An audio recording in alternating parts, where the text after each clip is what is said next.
अस्सलाम वालेकुम, आप फेस टू फेस देख रहे हैं। मैं हूं मोहम्मद अकबर बाजवा। मैं हूं Shahzad Hussain Bhatt. Welcome to the show.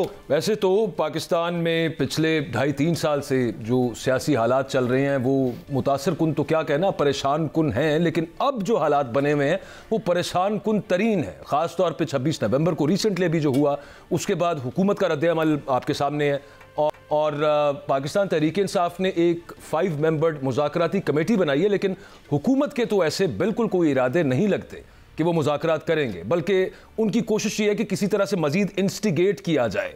अब मुज़ाकराती कमेटी मुज़ाकरात किससे करेगी, ये भी एक अहम सवाल है। फिर उसके अलावा बात यह है कि तहरीक इंसाफ क्या सिविल नाफरमानी की तहरीक चलाने का सोच रही है। इस हवाले से मीडिया में बहुत सी बातें होती हैं, हो रही हैं अभी भी, मतलब आज भी सारा दिन यही मामला चलता रहा। इमरान खान साहब ने जो कहा था कि आखिरी कार्ड है मेरे पास, तो लोग उससे ये ताबीर कर रहे हैं कि वो आखिरी कार्ड शायद सिविल नाफरमानी हो। हमारे साथ पाकिस्तान तहरीक इंसाफ के सीनियर रहनुमा रऊफ हसन साहब मौजूद हैं, उन्हीं लेते हैं। Thank you very much first of all sir, आपके कीमती वक्त का। तो कुछ क्लैरिटी दीजिएगा सर, ये सिविल नाफरमानी की तहरीक ये अंडर सीरियस कंसिडरेशन है तहरीक इंसाफ में? देखिए जी, इस सिलसिले में कोई मेरा ख्याल है एक्सचेंज ऑफ इंफॉर्मेशन हुई है और इसके बारे में पार्टी जो है वो फाइनलाइज करेगी। स्टेज के ऊपर फॉर्मेटिव स्टेज है और आई थिंक कानकरीब इस सिलसिले में कोई डेफिनेटिव फैसला जो है वो करके पब्लिक किया जाएगा। सर इसके खद्दोखाल कुछ थोड़े अगर आप बता सकें, मतलब वो कि बिल्स नहीं जिस तरह की 2014 में इमरान खान साहब ने ऐलान किया था उसी तरह की है ये सिविल नाफरमानी? देखिए बिल्कुल स्पेकुलेटिव होगा ये। मेरा ख्याल है कि ये ही चीज़ें जो है सारी फाइनलाइज होंगी और उसके बाद इसको पब्लिक किया जाएगा। अभी तक तो चीज़ सामने आई है वो सिर्फ ये है कि जो रेमिटेंसेस हैं उनके बारे में बात हुई है और ये पार्टी की मीटिंग्स होंगी, पार्टी की अप्रोप्रिएट कमेटीज की मीटिंग होगी जिसमें कि इसके खदोखाल जो है वो तय किए जाएंगे और वो पब्लिक किया जाएगा। ठीक है, ये कहा जा रहा है, ये खबर भी हमने सुनी कि पॉलिटिकल पार्टी की जो मीटिंग हुई है उसमें कुछ लोगों ने पार्टी के अंदर से इसमें इख्तलाफ भी किया है कि दिस माइट नॉट वर्क और ये बैकफायर भी कर सकती है। इसकी कोई तस्दीक या तरदीद? देखिए इसके प्रोज एंड कॉन्स में जाना मतलब एक स्पेकुलेटिव चीज़ होगी। मैं उसमें यूजुअली पढ़ता नहीं हूँ, मैं करता नहीं हूँ, स्पेकुलेट नहीं करता हूँ। बाकी ये कि आरा जो हैं वो तो आती हैं जब आप किसी भी कमेटी का इजलास जो है वो कन्वीन करते हैं तो उसमें लोगों की आरा तो होती हैं। लाजमी नहीं कि जी अगर उसमें 25 लोग हैं तो सब आपस में एक ही राय उनकी हो, तो उस सिलसिले में मुख्तलिफ आरा आ सकती हैं। लेकिन कामेटीज़ का जो फंक्शन होता है वो यही होता है कि उसके बारे में कोई अप्रोप्रिएट फैसला करें उसके बाद और उसको पब्लिक करें और उसको इम्प्लीमेंट करें। सही। काबिल एहतराम, मैं आपसे एक सवाल ये पूछना चाहता हूँ कि आप सलमान अकरम राजा, अली मीन गंडापुर, इन तमाम अफराद को ये सिविल नाफरमानी वाली जो बात बाजवा साहब फरमा रहे हैं ये इमरान खान के एक्ट से पता चली है। एक तो इस सवाल का जवाब दे कि आपके पास क्या इंफॉर्मेशन इस तरह ही है, और सिविल नाफरमानी की बात जो है वो पहले भी नाकाम हो चुकी है, अब आप उसको किस नज़र से देखते हैं? दो सवाल। देखिए मैं आपसे ये बात अभी मैंने जो सवाल मुझसे किए गए हैं उनके जवाब में मैंने ख्याल है कि आपके सवाल का जवाब भी पोशीदा है, आप उसी को देख लीजिए। इस सिलसिले में हम बहुत ज़्यादा जब तक कि कोई फाइनल फैसला नहीं होता मैं किसी स्पेकुलेटिव आंसर्स में नहीं पढ़ूंगा, बिल्कुल किसी सूरत में नहीं पढ़ूंगा जी। ठीक है। अच्छा रऊफ साहब, जो रेमिटेंसेस वाली आपने बात की वो मतलब वो तकरीबन उस पर फैसला हो चुका है और वो मुत्तफिक है नहीं, मैंने ये नहीं कहा जी, ये हमें इत्तला आई है, मतलब उन्होंने जो मैसेज कम्युनिकेट हुआ है वो हुआ है और इस सिलसिले में अभी मैं फिर एक जवाब दे देता हूँ। मेरा ख्याल उससे आपकी शायद तशफ़ी हो जाए। ये सारा कुछ जो है ये कमेटी में डिस्कस हो रहा है और कमेटी जब अपना फैसला करेगी तो उसके बाद ही हम कोई इस सिलसिले में एक डेफिनेटिव गुफ्तगू जो है ना वो करने की पोजीशन में आएंगे। काबिल एहतराम रऊफ भाई, मैंने तो आपसे ये पूछा था कि ये सिविल नाफरमानी वाली बात आपको इमरान खान के एक्ट से पता चली है या नहीं? वो ऑलरेडी उन्होंने पब्लिक की हुई है जी, उन्होंने ये अपनी जो मीडिया टॉक थी उसमें कह दिया हुआ था। रऊफ साहब ये फरमाइएगा, जो 5 मेंबर्ड कमेटी बनाई है मुज़ाकरात के लिए, वो हमें पता है कि उसमें जो इमरान खान साहब ने खुद नामजद किए हैं, जो उसमें लोग हैं, हुकूमत तो बिल्कुल इस मूड में नहीं लगती कि मुज़ाकरात करे वो, और बल्कि मैं जैसे अपने इब्तदाइये में भी अर्ज़ कर रहा था कि उनका तो ये लगता है वो मज़ीद इंस्टिगेट करें, वो चाहेंगे कि मज़ीद हालात ख़राब हो जाए, उनकी फेवर में जाता है ये सारा कुछ और वो सेटअप उनका बरकरार रहे। ये मुज़ाकरात सिर्फ हुकूमत से करने के लिए थी या फिर एस्टेब्लिशमेंट से भी इसी कमेटी ने मुज़ाकरात करने हैं, और एस्टेब्लिशमेंट क्या कोई किसी किस्म की कोई ब्रेक थ्रू है मुज़ाकरात के हवाले से या कोई उम्मीद? देखिए, अल्टीमेटली तो मुज़ाकरात की टेबल के ऊपर ही बैठना पड़ेगा ना, ये आप भी जानते हैं, मैं भी जानता हूं, और मेरा ख्याल है कि तमाम वो लोग जो कि चाहते हैं कि मुल्क में अमन रहे, वो इस चीज़ को ना सिर्फ मानते हैं बल्कि इस चीज़ के दाई भी हैं कि ultimately at the end of the day आपको मुज़ाकरात की टेबल के ऊपर ही बैठना होगा। ये मुज़ाकराती टीम जो खान साहब ने बनाई है, वो उसी मकसद की इम्प्लीमेंटेशन के लिए बनाई है कि अगर मुज़ाकरात से मसाइल का हल निकल सकता है तो वो निकाल लीजिए, और उन्होंने उसकी डेडलाइन एक हफ्ते की सेट की है कि इस एक हफ्ते के अंदर अंदर बातचीत करके देख लीजिए कि अगर कोई आगे की तरफ बात बनती है, अगर कोई हल निकलता है, तो वो उससे बेहतर तो कोई बात नहीं हो सकती ना। मैं तो डायलॉग का दाई हूं, मैं तो हमेशा कहता हूं, और मुश्किल वक्तों में भी मैंने कहा है जी कि अल्टीमेटली आपको बैठना पड़ेगा, और उस सिलसिले में जो सबसे इंपॉर्टेंट डायलॉग है वो होना चाहिए एस्टैब्लिशमेंट और पाकिस्तान तहरीक इंसाफ के दरमियान, क्योंकि पाकिस्तान तहरीक इंसाफ ही पाकिस्तान की वाहिद पॉलिटिकल जमात है जो कि सबसे बड़ी भी है और सबसे ज़्यादा पॉपुलर भी है, और एस्टैब्लिशमेंट के पास पावर है। बाकी रहा हुकूमत का, तो हुकूमत frankly it does not really matter in the current context.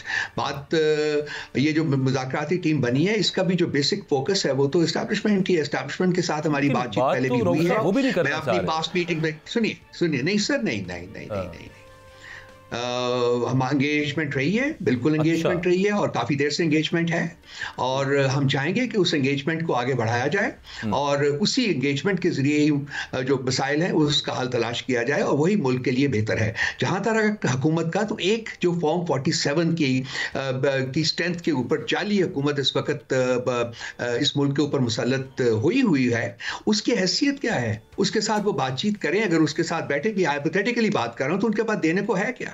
तो एंगेजमेंट सर जो हुई वो पॉजिटिव, उसका नतीजा पॉजिटिव रहा, क्योंकि नजर तो नहीं आया कुछ पॉजिटिव।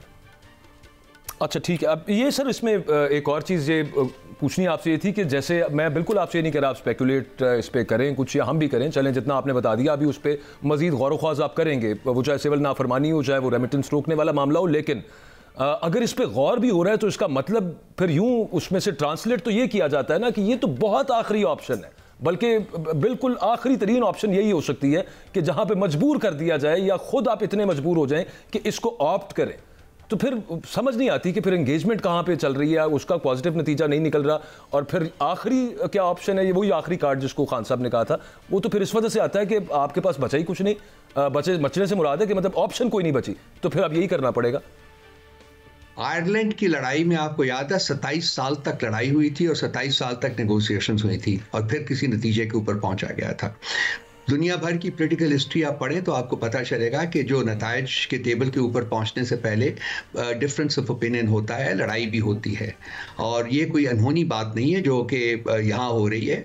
अगर एहतजाज आप कर रहे हैं तो एहतजाज की मुख्तलिफ फॉर्म्स हो सकती हैं, शेप्स हो सकते हैं, और वही बात जो मैं जो कि मैंने आपसे अर्ज किया कि मैं स्पेकुलेशन के जुमरे में नहीं जाना चाहूँगा, मैं सिर्फ वही बात करना चाहूँगा जो कि एक डेफिनेटिव है, और उस स्टेज के ऊपर अभी नहीं पहुँचा गया। जब पहुँचते हैं तो उसको आप तक भी ले आएंगे। जब तक, जहाँ तक एंगेजमेंट का सवाल है, तो एंगेजमेंट तो एक परपेचुअल एक सिलसिला होना चाहिए, वो तो डिसकंटिन्यू ही नहीं होना चाहिए। खासकर जहाँ इख्तलाफात हों और इख्तलाफात शदीद हों, वहाँ तो कॉन्स्टेंटली एंगेज रहना चाहिए। ये मैं हमेशा मैंने बार बार कहा है और हमेशा कहता रहूँगा, क्योंकि मसाइल का अल्टीमेट हल जो है वो मुज़ाकरात ही हैं। रऊफ हसन साहब, ये तो हमें समझ आ गई कि बात आपने एस्टेब्लिशमेंट से ही करनी है, हुकूमत से कोई बात नहीं हो सकती, लेकिन सवाल मैं आपसे ये पूछना चाहता हूं कि हुकूमत और JUI में मदारस बिल पर भी डेडलॉक बरकरार है, और फजलुर रहमान मेरी इत्तलात के मुताबिक इस्लामाबाद मार्च का ऐलान भी कर सकते हैं। मैं आपसे ये पूछना चाहता हूं किबला कि ये जो मुतवक्का मार्च है या मदारस बिल है, आप इससे मुतफिक है? आपकी क्या राय है PTI की? देखिए, मैं इस सिलसिले में हमने कोई बात वगैरह नहीं की है। मौलाना साहब अगर रब्ता करेंगे तो मेरा ख्याल है कि हम रिस्पॉन्ड करेंगे, हम बात करेंगे उनसे, इस सिलसिले में समझने की कोशिश करेंगे कि क्या उनका प्लान है, और पार्टी फिर अपने अप्रोप्रिएट फोरम के ऊपर खान साहब की गाइडेंस के साथ फैसला करेगी कि हमने क्या पोजीशन जो है वो अडॉप्ट करनी है।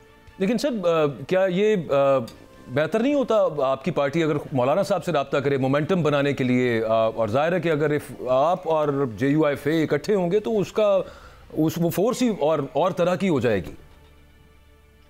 देखिए, मीडिया की हमेशा कोशिश होती है कि हर चीज़ को कैमरे के सामने बयान किया जाए। ज़रा थोड़ी सी राय मुख्तलिफ है, हालांकि मेरा भी बहुत पुराना मीडिया के साथ ताल्लुक रहा हुआ है। मैं फील करता हूं कि हर चीज़ को कैमरे के सामने बयान नहीं करना चाहिए।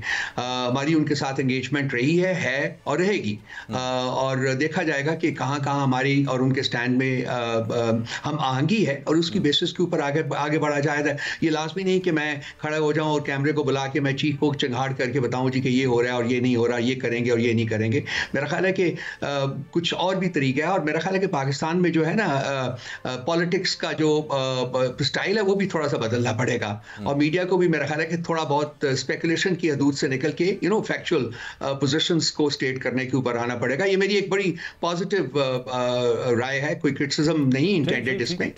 हर एक का अपना अपना तरीका होता है, मेरा भी एक तरीका है।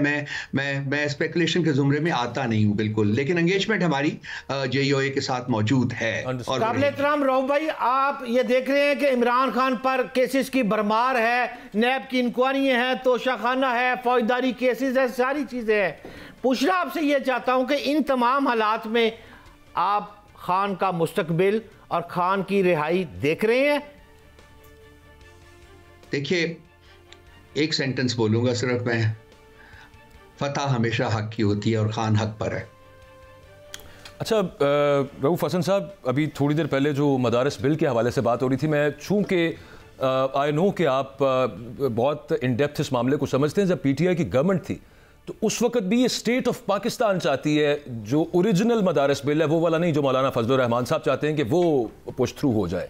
और वो सिर्फ स्टेट ऑफ पाकिस्तान नहीं चाहती, वो international community including the US भी चाहता है, जिसमें रजिस्ट्रेशन है मदारस की, जिसमें करिकुलम की तब्दीली है, जिसमें फाइनेंशियल ट्रांसपेरेंसी है, जिसमें एक उसका मदरसों के अंदर जो यूज़ किया जाता है उनको पॉलिटिकल या सोशल अनरेस्ट के लिए, उसकी तब्दीली भी उसका हिस्सा है। और ये स्टेट ऑफ पाकिस्तान और इंटरनेशनल कम्युनिटी ये चाहती है, जो मौलाना साहब नहीं चाहते ऑफ कोर्स, क्योंकि वो अपनी पावर वहाँ से अखज़ करते हैं मदारस से। तो आप लोग जिस वक्त गवर्नमेंट में थे, I know for a fact कि ये उस वक्त पुश थ्रू नहीं हो सका, लेकिन चाहती तो आपकी गवर्नमेंट भी थी, तो इस पे मौलाना साहब के साथ आपका डेडलॉक नहीं हो सकता क्या?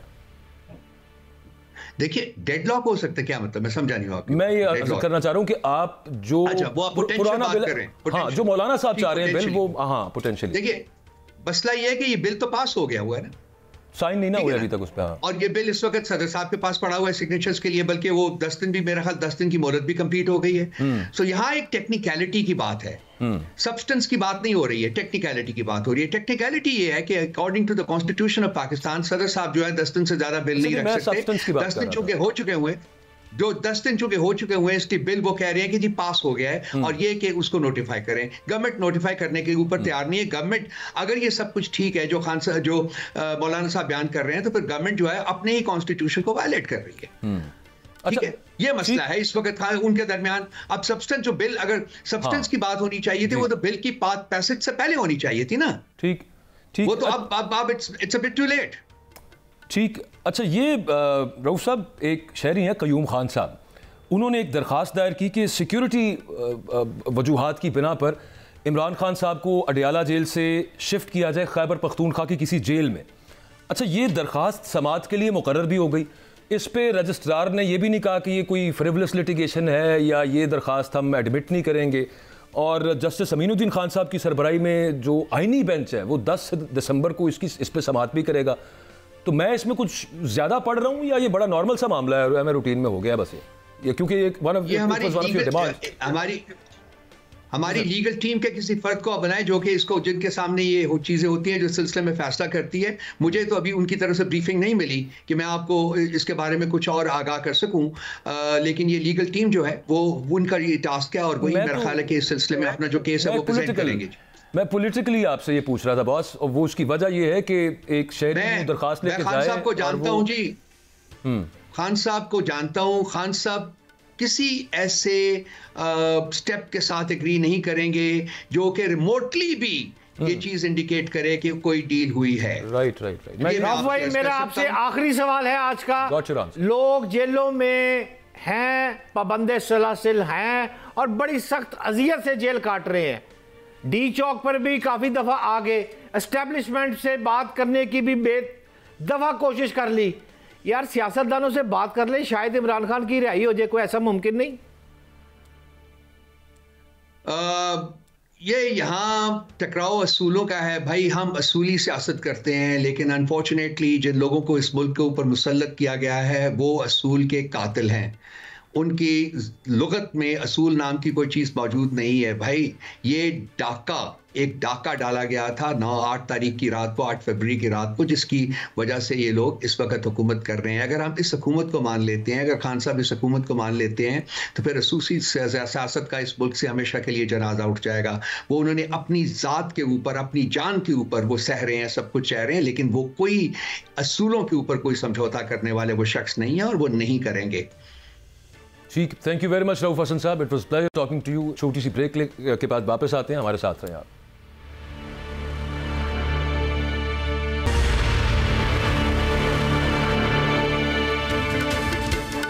हम पहले भी बात कर चुके हैं कि आईसीसी चैंपियंस ट्रॉफी पर जो भारत ने पाकिस्तान आने से इनकार किया, उस पर पाकिस्तान ने एक स्टैंड लिया and Pakistan is still sticking to it कि भाई हम फिर यूं नहीं करेंगे। फिर पार्टनरशिप मॉडल पे आप यूं आ जाइए कि आप अगर हमारे यहाँ नहीं खेलने आते और हम अगर चैंपियंस ट्रॉफी का कोई मैच जो पाकिस्तान इंडिया का है वो हम एक, या फिर इंडिया के जो मैचेस हैं वो अगर किसी न्यूट्रल वेन्यू पे होंगे, तो फिर अगले 3 साल जो इंडिया में मैचेस होंगे वहां भी पाकिस्तान खेलने नहीं आएगा and India will have to play at a neutral venue for example, या फिर श्रीलंका में अगर कोई कंबाइंड टूर्नामेंट हो रहा है तो हम वहां पे खेलेंगे। आईसीसी ने इस हवाले से एक रिटन अश्योरेंस कह लीजिए उसको, वो जारी होना थी, लेकिन जो आज इजलास हुआ आईसीसी का वो कैंसिल हो गया, वो मुलतवी हो गया। तो आगे सूरत हाल क्या बन सकती है? भारत रिलक्टेंट नजर आ रहा है एक रिटन अश्योरेंस देने में, जबानी जमा खर्च तो काफी किया जा रहा है। जीएस विवेक हमारे साथ मौजूद हैं, इंडियन जर्नलिस्ट हैं, स्पोर्ट्स कवर करते हैं। थैंक यू वेरी मच विवेक आपके वक्त का। और मुजतबा अमजद हमारे साथ मौजूद हैं, मारूफ कानूनदान है और ही represents different franchises in PSL and assist them legally, legal affairs देखते हैं। तो आप दोनों का बहुत शुक्रिया। विवेक, मैं आपसे स्टार्ट ये करना चाह रहा हूं कि आज आईसीसी का इजलास मुलतवी हो गया। वी नो कि बीसीसीआई के कहने पर आईसीसी चलती है और यहां पे एक तासुर ये भी पाया जाता है कि इंडिया रिलक्टेंट है, नहीं चाह रहा कि रिटन एक अश्योरेंस दी जाए पाकिस्तान को कि अगर अभी इंडिया नहीं आ रहा तो फिर अगले 3 साल पाकिस्तान ना आए। इस पे इंडिया को एतराज नहीं, रिटन अश्योरेंस देगा India?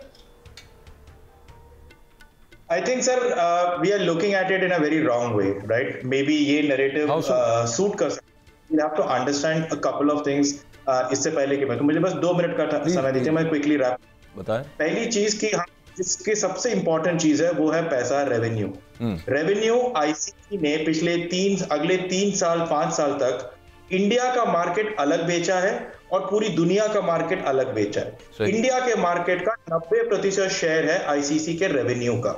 First thing we have to bear in mind, जो हर आईसीसी मेंबर बोर्ड के दिमाग में चल रहा है। पहली चीज, ये पूरा मामला चैंपियंस ट्रॉफी का है 2025, जो पाकिस्तान जिसकी मेजबानी कर रहा है। तो अब उसका सवाल ये है कि वो उसको कैसे करेगा। भारत ने साफ कर दिया कि वो पाकिस्तान नहीं आ रहा है, तो उसके बाद Pakistan cricket board hybrid model पर मान गया है, क्योंकि बाकी सभी बोर्ड ने प्रेशर डाल के उसको मनवाया है। Now there is a request from the Pakistan Cricket Board कि that since this is happening, हमको भी एक फेस सेविंग आउट चाहिए और इंडिया भी जब पाकिस्तान के साथ खेले अगले 2026 तक, तो इंडिया एक वेन्यू पे खेले। In principle India has said okay, India Sri Lanka में, इंडिया पाकिस्तान कोलंबो में होगा 2026 का वर्ल्ड कप इन प्रिंसिपल। लेकिन उस 2 पेज है, एक कि किसी भी सूरत हाल में सेमीफाइनल्स और फाइनल ना तो आईसीसी ना इंडिया अपने देश से बाहर रखेगा। तो अगर ये पीसीबी डिमांड कर रहा है तो वो इस उम्मीद से कर रहा है कि पाकिस्तान सेमीफाइनल फाइनल क्वालिफाई नहीं करेगा, क्योंकि अगर करेगा तो फिर ये प्रॉब्लम आएगी। दूसरा पेज जो है वो सबसे सिंपल है। जब आप एक रिक्वेस्ट रखते हो, this is a model we should work on, you can't expect anything in writing. If it is not a demand, understand one thing, ये डिमांड नहीं है और आईसीसी ने भारत से कुछ भी नहीं मांगा है।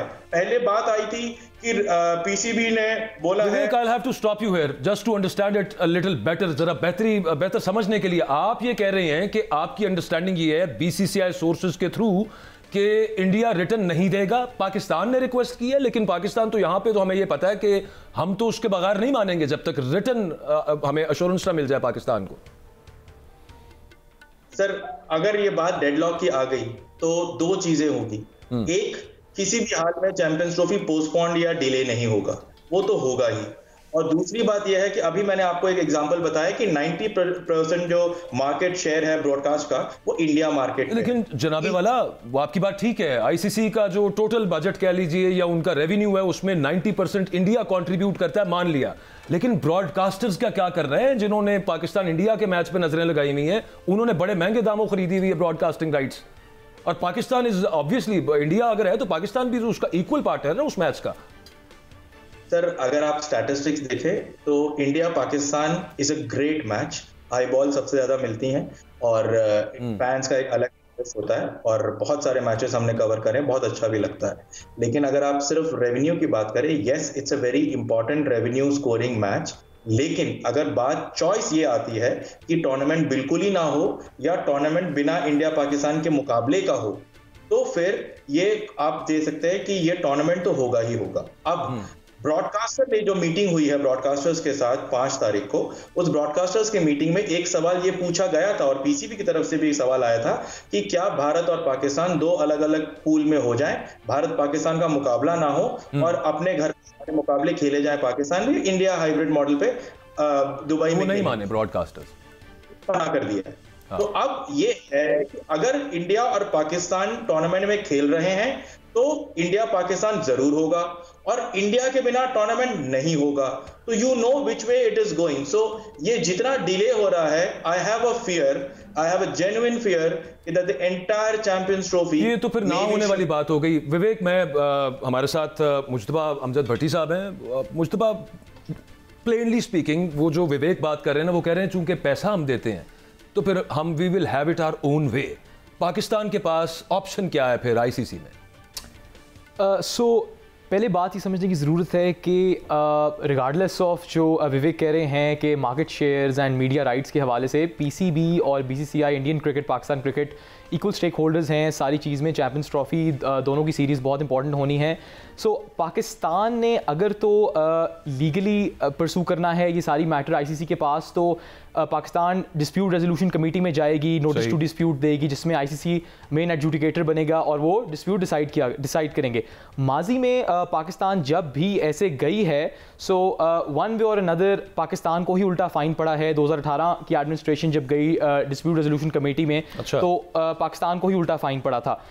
This time the case is a little different, because जो होस्टिंग राइट्स पहले आईसीसी ने अवार्ड किए गए हैं उसमें सबसे इंपॉर्टेंट बात ये देखने की है कि होस्टिंग राइट्स इसलिए नहीं अवार्ड किए जाते कि ये मुल्क क्या आएगा या नहीं आएगा। होस्टिंग राइट्स चैंपियंस ट्रॉफी के हैं और वो एज अ होल हैं। उसमें जो नॉन कंप्लायंस है वो इंडियन क्रिकेट की वजह से, रिगार्डलेस, इसमें तो कोई शक वाली बात ही नहीं है कि मीडिया राइट्स 90% उनके हैं। $750 मिलियन में से 90% इंडिया के हैं, और 10% मतलब अगर इंडिया नहीं खेलती तो $750 मिलियन में से सबसे ज़्यादा नुकसान आईसीसी को इसलिए होता है। बिल्कुल ठीक।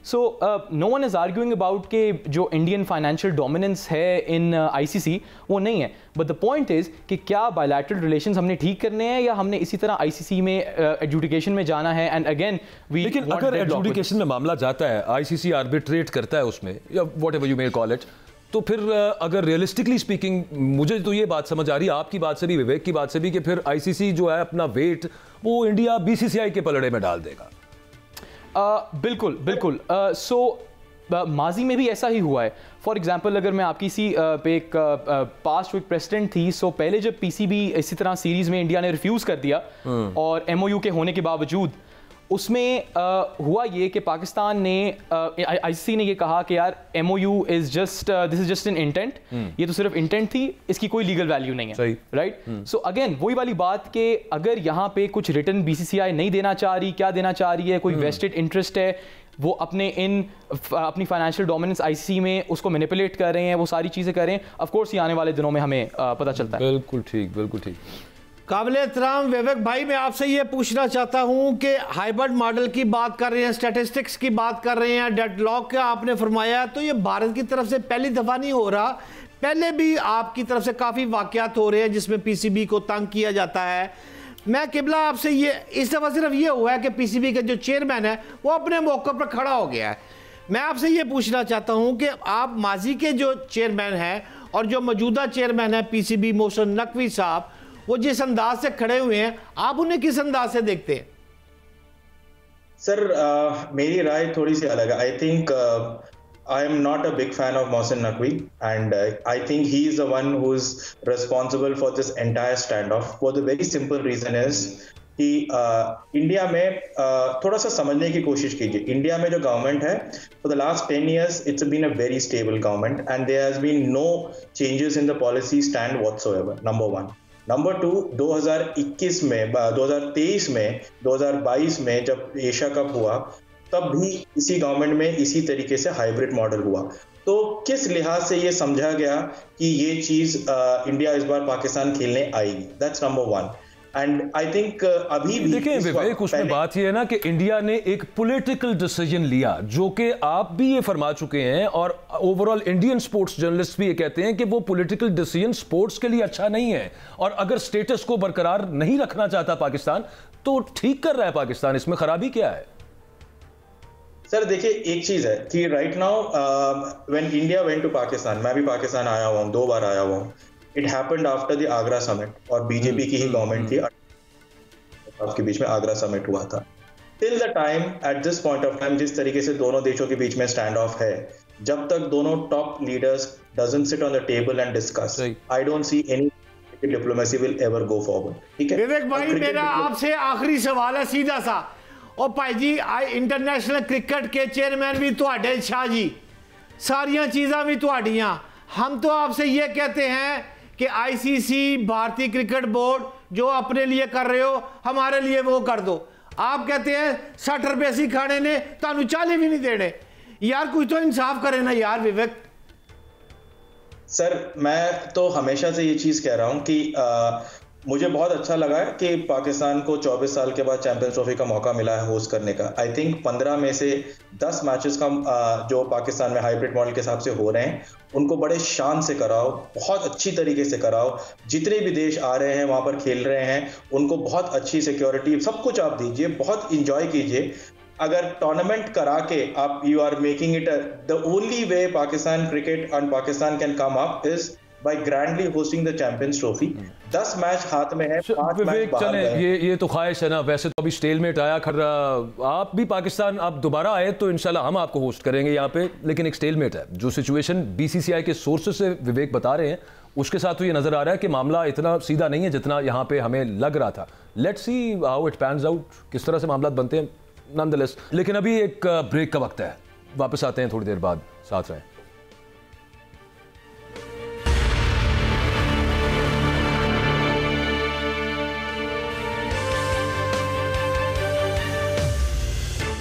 पाकिस्तान में जहां बहुत से मसले हैं, वहां पे पाकिस्तान में भिखारी भी एक बहुत बड़ा मसला है. आप छोटा सा ट्रैवल किसी बड़े शहर में, छोटे शहरों में भी होगा, लेकिन लाहौर शहर की, कराची, इस्लामाबाद की आप बात करें, कोई ऐसा आपको ट्रैफिक सिग्नल नहीं मिल सकता, कोई ऐसी नुक्कड़ आपको नहीं नजर आएगी जहां पर आप अगर रुकें और आपको वहां पर भिखारी ना पड़ जाए. और तो और ये सिर्फ पाकिस्तान में नहीं, पाकिस्तानी भिखारी इंटरनेशनल भिखारी बन चुके हैं और उन्होंने पूरी दुनिया में जाके लोगों की ज़िंदगी अजीरन करना शुरू की हुई है. और दूसरे मुल्कों ने शिकायतें लगाना शुरू कर दी हैं पाकिस्तान को, यार प्लीज़ इनको रोकें, ये भिखारी यहाँ पे ना भेजा करें. अच्छा, उसके अलावा पाकिस्तान में जो चाइल्ड बेगर्स हैं, जो छोटे बच्चों से भीख मंगवाई जाती है, बाकायदा एक माफिया, पुलिस और बाकी social welfare department, child protection bureau उसे कंट्रोल करने में मुकम्मल तौर पर नाकाम है. बहुत दफ़ा इस पर हुकूमतें कैंपेन स्टार्ट कर चुकी हैं, अदालतें ऑर्डर दे चुकी हैं, लेकिन मामला कुछ बना नहीं उस पर आज तक. खैर, हमने इस इशू को डिस्कस किया था इसी प्रोग्राम में और लाहौर हाई कोर्ट ने उस पर एक ऑर्डर जारी किया है. जो पिटिशन की वो राना सिकंदर साहब ने की, सीनियर एडवोकेट हैं, हमारे साथ आज प्रोग्राम में मौजूद है. Thank you very much Rana साहब आपके वक्त का. जी बहुत एक तो ये बताइएगा कि अदालत ने ऑर्डर कर दिया है, मेरा सिर्फ जहन में ये सवाल आता है कि पहले भी इस तरह की सक्सेसिव गवर्नमेंट्स के दौरान मुख्तलिफ कोर्ट्स ने ये ऑर्डर्स किए, यहाँ पे 2-3 मसाइल आ जाते हैं. सबसे बड़ा मसला तो मुझे लगता है एक एनफोर्समेंट, जो आपने भी इस्तदा की है अपनी पिटिशन में, और उसके अलावा रिसोर्सेज ही नहीं है हमारे पास कि हम उनको रिहेबिलिटेट कर सकें. देखें, इसमें 2-3 चीज़ें हैं. रिसोर्सेज प्रोवाइड करना गवर्नमेंट की जिम्मेदारी है. जो एक्ट है, ऑर्डिनेंस है, जो लॉज हैं, प्रिवेलिंग लॉज हैं, उनमें गवर्नमेंट की जिम्मेदारी है कि गवर्नमेंट इन्हें जो सिक्योर करे, ऐसे जो इंस्टीट्यूशंस डेवलप करे जहाँ पर ये जो बैगर्स हैं, जब इन्हें पुलिस अरेस्ट करे उसके बाद इन्हें उन रिहेबिलिटेशन सेंटर्स में भेजा जाए जहाँ पर ये एक बेहतर सिटीज़न बनकर पाकिस्तान के जो हैं बाहर आ सकें। हमारे यहाँ प्रॉब्लम यह है, इस पे मैंने बहुत सारे पुलिस अफसरान से भी डिस्कस किया है, वो इनको पकड़ते हैं, इन पे FIRs देते हैं, उसके बाद जब रिहेबिलिटेशन सेंटर में जाते हैं तो वहाँ पर वो इन्हें रिसीव करने से मना कर देते हैं कि जी हमारे पास इन्हें रिसीव करने की कैपेसिटी नहीं है। इस सिलसिले में जो बजट है वो तो एलोकेट हो रहा है लेकिन काम कोई नहीं हो रहा। इसी तरह टेफ्टा और बहुत सारे इदारे हैं जो इन भिखारियों को बेहतर सिटीजन बना सकते हैं लेकिन उनके पास इन्हें भेजा ही नहीं जाता। 3 दिन मैक्सिमम 3 डेज़ के लिए इन्हें अरेस्ट किया जाता है, इन्हें डिटेन किया जाता है, इन्हें रिहेबिलिटेशन सेंटर में भेजा जाता है, जबकि कानून ये कहता है कि कम से कम 1 साल के लिए इन्हें किसी भी रिहेबिलिटेशन सेंटर में भेजा जाना चाहिए, उससे पहले आप इन्हें छोड़ ही नहीं सकते। ऐसा कोई कानून नहीं है कि जो भीख मांगता पकड़ा गया उसको उस पर केस तो होता है मुख्तलिफ दफात के तहत, उसको जेल भेजा जाए, प्रोसिक्यूट किया जाए और फिर जुर्माना आयद किया जाए उसके ऊपर। रिहेबिलिटेशन वाले मामले से लगता है काम नहीं चलेगा क्योंकि जब इजी मनी मिल रहा है ना, जब लोग आराम से आप मैं 10, 15, 20, 50, 100 पकड़ा देते हैं, वो क्या जरूरत है किसी को काम करने की और सीखने की। देखें ये तो डबल एज स्वॉर्ड है। आप पैसे भी बहुत इजी हैं, उसके अलावा जो प्रोसिक्यूशन है वो बहुत वीक है। कानून तो इसमें बिल्कुल क्लियर है, आपके लिए 3 साल की मिनिमम इम्प्रिजनमेंट है, 3 साल की सज़ा है। लेकिन क्योंकि गवर्नमेंट के पास इतनी जेल्स नहीं है, गवर्नमेंट का मैकेनिज्म बहुत वीक है, पुलिस इस चीज़ को एडमिट करती है कि हमारे पास रिसोर्सेज नहीं है, उसका रिजल्ट ये निकलता है कि ये रेगुलर बेसिस पे वापस आ जाते हैं। अगर 3 दिन के लिए किसी प्रोबेशन अफसर के पास जाएं भी तो 3 दिन बाद आपको वहीं पर खड़े मिलेंगे। देखें ना, $42 बिलियन की ये इंडस्ट्री है। या आपने ही अपने प्रोग्राम में आपने और शहजाद भट्ट साहब ने इस बात को रिवील किया कि ये $42 बिलियन की इंडस्ट्री है। पाकिस्तान का टोटल कर्जा कोई $131 बिलियन है, तो 3 साल के लिए पाकिस्तान इनको ही दे दें। ये आपकी जो ब्यूरोक्रेसी है जिस पे आप करोड़ों अरबों रुपया खर्च रहे हैं, उससे तो बेहतर है कम से कम कर्जा तो उतार देंगे। ये एक मतलब बड़े वाले भी मांगने जाते हैं, उतने पैसे उनको नहीं मिलते, ये तो बिल्कुल अंदर से निकल आते हैं इतने। देखिए काबिल एहतराम अकबर बाजवा साहब ये जो बात कर रहे हैं भाई, 3 हफ्ते कबल इसी प्रोग्राम में बात हुई, लाहौर हाई कोर्ट ने मेहरबानी उनकी भी, उन्होंने अपना एक्शन लेके चेयरपर्सन सारा अहमद को ये हुक्म जारी किया कि आप 10 दिन के अंदर चाइल्ड प्रोटेक्शन ब्यूरो वाली जो है, चाइल्ड प्रोटेक्शन ब्यूरो वाली 10 दिन के अंदर रिपोर्ट। मैंने बहुत कोशिश की कि प्रोग्राम में आपके साथ उनको बिठा सकूं ताकि मौकफ आ सके। उन्होंने कहा जी मैं बैरून मुल्क जा रही हूँ। अब सवाल ये है कि एक तरफ हाई कोर्ट हुक्म दे रहा है, दूसरी तरफ यहाँ के जो वडेरे हैं वो बैरून मुल्क जा रहे हैं यहाँ पे। अच्छा, लुत्फ की बात यह है कि पहले तो होता था सियासतदानों का नाम ECL में डाला जाता था, एग्जिट कंट्रोल लिस्ट। अब वजीर दाखिला मोहसिन नकवी ने 4300 ऐसे अफराद हैं जिनका ECL में नाम डाल दिया और वो बेकारी हैं। वो चूंकि बाहर पकड़े गए थे भीख मांगते हुए, उनको यहाँ पे भेजा, उन्होंने कहा दोबारा ना जान, तो उनका नाम डाल दिया। लेकिन कई ऐसे होंगे ना भट्ट साहब, नहीं सर, जो अभी भी निकल जाएंगे बीच में। इसमें जो आपके सऊदी अरब में भीख मांगने जाते हैं वो मोस्टली जो ये एजेंट होते हैं जो वीज़ा लगवाते हैं उनके साथ ये कोलैबोरेशन में होते हैं। ये जो भीख मांग के वहां से आते हैं ये डिवाइड होती है। इस पे मुल्तान में जो कुछ खानदान पकड़े गए जिनका बाकायदा प्रोफेशन ही ये था कि वो सऊदी अरब जाते थे और वहां से वो ये सारे पैसे इकट्ठे करते थे। जो एजेंट लगवाता है, जो वीज़ा अफसर है, ये सारा पैसा उनमें डिवाइड हो रहा है। जब इतने बड़े लेवल पे ये नेटवर्क डेवलप हो गया हुआ है तो गवर्नमेंट इस लिहाज से गवर्नमेंट के इदारे फेल हो रहे हैं कि इसको कैसे टैकल किया जाए। अब जो बच्चे भीख मांग रहे हैं उनसे जितने जराइम लाहौर में, पंजाब में, पाकिस्तान में होते हैं वो उनसे कराए जाते हैं। किस किस्म के? ड्रग्स सबसे बड़ी बात यह है कि क्योंकि वो इशारों पे ड्रग्स भी बेचते हैं, सब कुछ होता है। आप यहाँ पे वादत रोड वाले इशारे पे चले जाएं जहाँ बहुत से तालीमी इदारे हैं, आप बेबहा वीडियोस कुछ दोस्त जर्नलिस्ट ने बनाई हुई हैं जिसमें वहाँ पे ही वो भीख देखें 12 घंटे। अभी तो मौसम सर्दी का ना, जब गर्मी का मौसम आता है तो तपती धूप में खड़े होकर भीख मांगना आम काम नहीं है, उसमें खड़े ही होना बहुत मुश्किल काम है। इंसान की जिस्म जो है, बॉडी जो है, वो इस चीज़ की इजाज़त नहीं देती कि आप धूप में इतनी देर खड़े रहें। वो अगर ड्रग्स यूज ना करें, ये बात किसी को साबित करने की जरूरत नहीं, ये एक नेचुरल बात है। जो बच्चे हैं या जो भिखारी हैं, आप ये कह रहे हैं कि एक तो ये खुद अंडर इन्फ्लुएंस ऑफ ड्रग्स होते हैं। जी बिल्कुल, मनशियात की, हाँ ठीक। अच्छा ये सर ओपन सीक्रेट है, इट्स नॉट अबाउट कि ये मैं कह रहा हूँ, मैं तो बच्चों पे हैरान हो रहा हूँ। हाँ, उसके बगैर पॉसिबल नहीं है ना, आप इतनी देर धूप में किस तरह खड़े रहेंगे। तो वो जब ये सारा जो बिजनेस इसमें इस तरह के केसेस को पुलिस ने पकड़े जी, पुलिस पकड़ती है, लेकिन पुलिस के बाद मैंने आपको बताया ना, मैंने 2-3 पुलिस अफसर से डिस्कस किया जो कचहरी आते हैं या हमारा उनसे इंटरेक्शन रहता ही है, तो उनका ये कहना है कि हम इनको पकड़ते हैं, हमारे पास रायवंड में एक वेलफेयर होम है, उसके अंदर हम इनको भेजते हैं, वो 3 दिन में छोड़ देते हैं। ये एक मतलब अलहदा बहस है, लेकिन पुलिस के पास क्योंकि कोई एविडेंस नहीं होता, पुलिस क्या कर सकती है? यार बाजवा साहब, आप देखिए, एक मोटरसाइकिल वाला अपनी बहन को लेकर इशारे पे खड़ा हो गया, उधर से आ गया ख्वाजा सरा, उसने आके सर पे प्यार देना शुरू कर दिया, मेरी बच्ची पैसे दे। उधर से आ गया गाड़िया वाला, उसने शीशा साफ करना शुरू कर दिया।